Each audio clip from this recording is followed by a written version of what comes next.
In the 14th century, a disease arrived in Europe that killed 1 in 3 people on the continent. It moved through cities like fire. It emptied villages overnight. And when it came, the doctors came with it. Dressed in long black robes, wide-brimmed hats, and a mask shaped like the beak of a bird. They were the plague doctors, and they were making everything worse. This is the story of how medieval medicine turned healers into a second plague. The Black Death arrived in Europe in 1347, carried by fleas on rats aboard trading ships from Central Asia. Within 4 years, it had killed between 30 and 60% of Europe's entire population, somewhere between 25 and 50 million people. In some cities, the dead outnumbered the living so badly that bodies were stacked in the streets because there was no one left to bury them. Cities that could afford it hired plague doctors. These were not always trained physicians.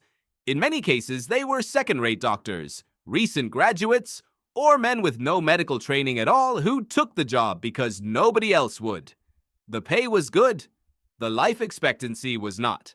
The plague doctor's most recognizable feature was the beak mask.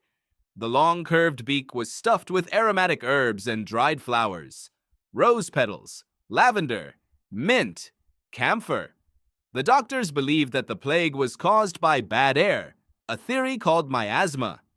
They believed that breathing the purified air through the herb-filled beak would protect them from the disease. It did not protect them, because the plague was not caused by bad air. It was caused by a bacterium called Yersinia pestis, spread by fleas. The herbs in the beak did nothing. The leather suit did nothing. The wooden cane they used to examine patients without touching them, that was actually the one smart thing, though they didn't know why. But here is where it gets worse, because the treatments plague doctors administered didn't just fail. They actively helped spread the disease and kill the patients faster. The most common treatment was bloodletting. The doctor would cut open a vein and drain large quantities of blood from the patient, sometimes up to a third of their total blood volume in a single session. The theory was that the illness lived in the blood and draining it would remove the disease. What actually happened was that patients who were already weak, dehydrated, and fighting a massive bacterial infection lost so much blood, they died of shock. Bloodletting killed patients who might otherwise have survived. The second treatment was lancing the buboes. The buboes were the swollen lymph nodes that gave bubonic plague its name. Painful, pus-filled lumps that appeared in the groin, armpits, and neck. Plague doctors would cut these open and drain them.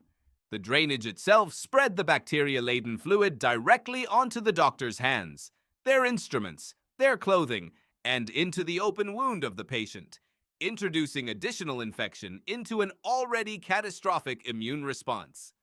The third treatment was the application of live chickens. Doctors would pluck the feathers from a live chicken's bottom and press the bird against the patient's buboes, holding it there in the belief that the chicken's body heat would draw the illness out. The chickens frequently caught plague from the patients. Nobody stopped doing this for over a century. The doctors moved from house to house, from patient to patient, carrying bacteria on their instruments, their hands, their clothing. The very act of medical care became a vector of transmission. In trying to heal, they spread the disease further and faster than it might have spread on its own. And yet, and this is the part that is genuinely remarkable, some of what they did worked, though for entirely the wrong reasons. The city of Ragusa, modern Dubrovnik, instituted a mandatory 30-day isolation period for ships arriving from infected areas in 1377.